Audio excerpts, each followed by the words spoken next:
What's going on, guys? It's your boy John the Liquidator coming back with another video, man. So it looked like Browns Insiders is back talking as we get a little bit closer to training camp. They gonna get a little bit more spilling the beans, bruh. And I'm here to tell you, there's major concerns coming off the Deshaun Watson department.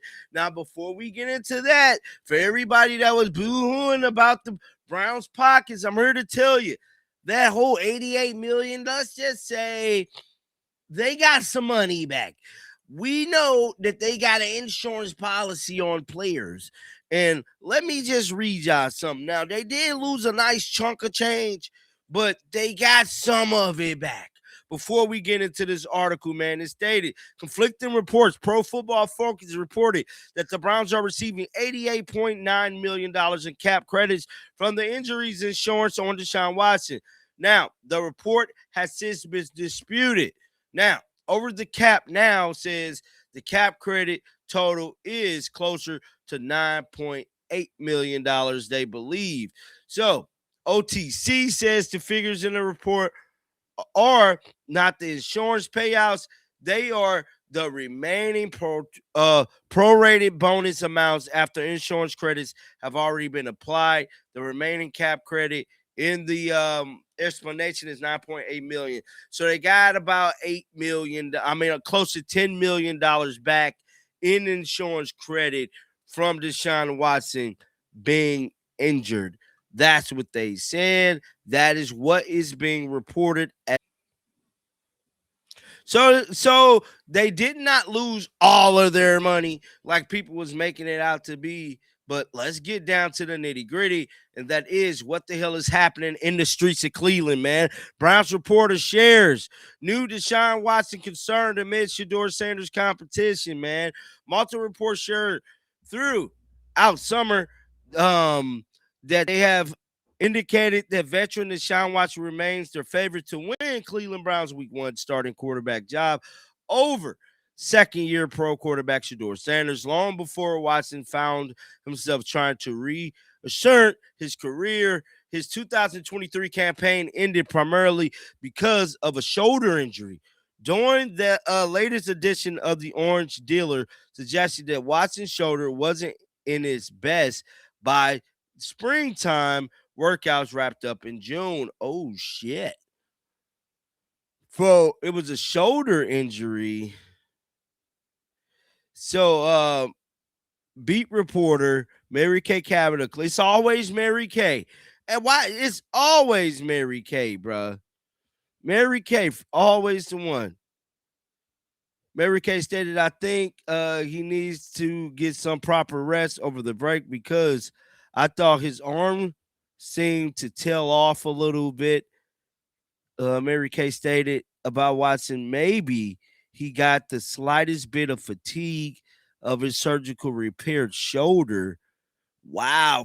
I didn't even know like Deshaun Watson had a fucked up shoulder. Like, I just got to be honest. I thought it was Achilles or something, but his shoulder, what the? So he got two injuries?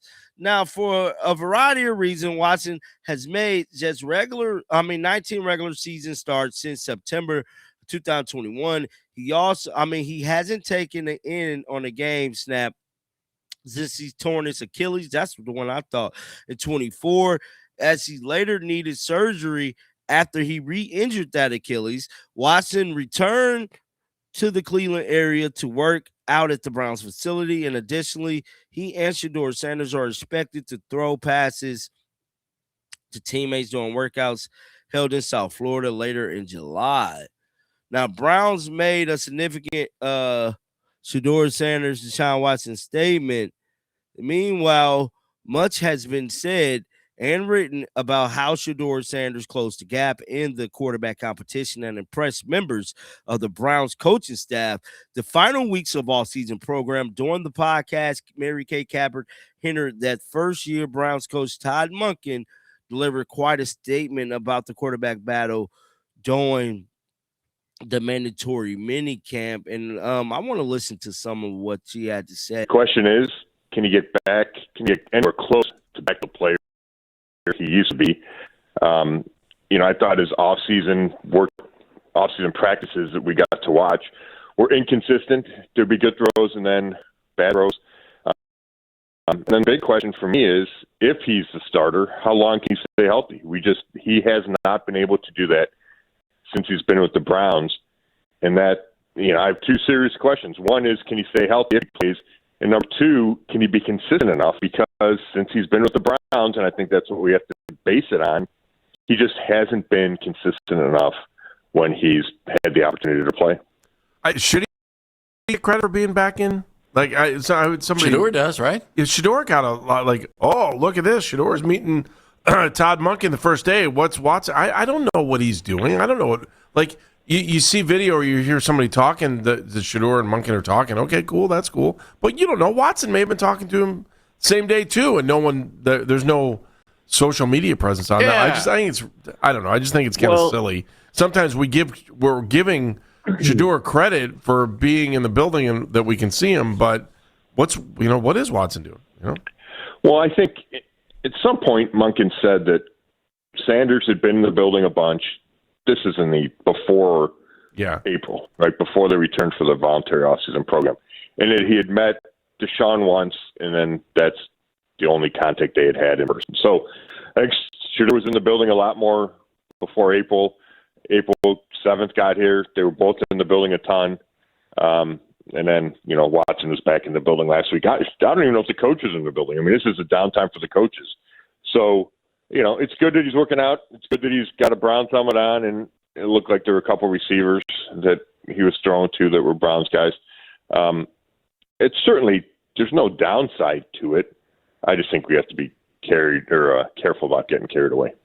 There is one aspect to this, and you've said it here. Andy and I have both said it. If you're just looking at it from the outside, the ideal situation would be if Shador is clearly the best quarterback and he starts. There's another aspect to this that I wonder what you think about it.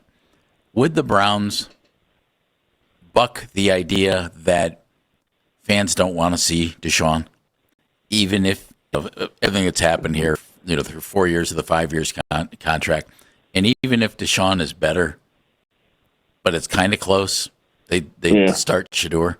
Or do you think they'll flat out put the best guy on the field, even if it's Deshaun? Well, I don't think reaction is a factor. Okay. But your second part of that question is, if it's close, I think it needs to go to Shador Sanders. I think he needs to be the starter for all the reasons we've talked about. And you just mentioned younger, cheaper, all those reasons. I think his potential is greater. Less headaches, Yes, right. Just all of it. So I don't think, maybe the fan reaction is a tiny part of that. But I think there's so many factors that play into it that it's not necessarily, and we could argue about this, and maybe they feel differently, and maybe I'm wrong, but I don't know if it's necessarily, okay, who gives you the best chance to win week one? Like, if it were clear, then yes, it's Deshaun Watson. But if it's really close, then is it, hey, maybe it's the guy that grows into it and week 3 gives you the best chance, but he needs those first couple of weeks or whatever, right? I think there's a learning curve and a progression with Shador Sanders that I wouldn't expect from Deshaun Watson because he's been in the league for a long time and he's 30 years old, right? And so that's where I think the room for subjectivity comes in, not necessarily the fan reaction, although there's certainly a huge difference in what the fan reaction is and would be. Speaking of fan reaction, they announced last week the open practice schedule for fans. I'm just curious. I mean, I remember, we were a kid, you could go out there for 2 days and you could watch all that stuff all the time. Yeah, now it's so limited for fans. I don't. Good thing, bad thing for the team. Should they have more open practices, or is it just kind of a byproduct? And do you think? I actually think that once the complex is done in Berea, it'll be kind of cool that they'll be playing in a. I mean, they can practice and do some more stuff in front of the fans with full seating around the outside. That's what it looks like, right? I've seen the plans a little bit. Yeah, when they have that like multi-purpose stadium that I think the Radio Mid Park's going to use. Yep. Yeah, then you can have practices there with a bunch of people in the stands. I think that will add something to their training camp schedule and give fans an alternative, and maybe they blow it out one night and do it there under the lights. I used to think that every practice should be open, and the more the merrier. And that just, like you said, the way you grew up. And when I started covering this team, there were a bunch of practices open to fans. Yeah. Right? I mean, Almost probably all. in the 20s, Yeah. right? I mean, at least high teens, 20s. So when they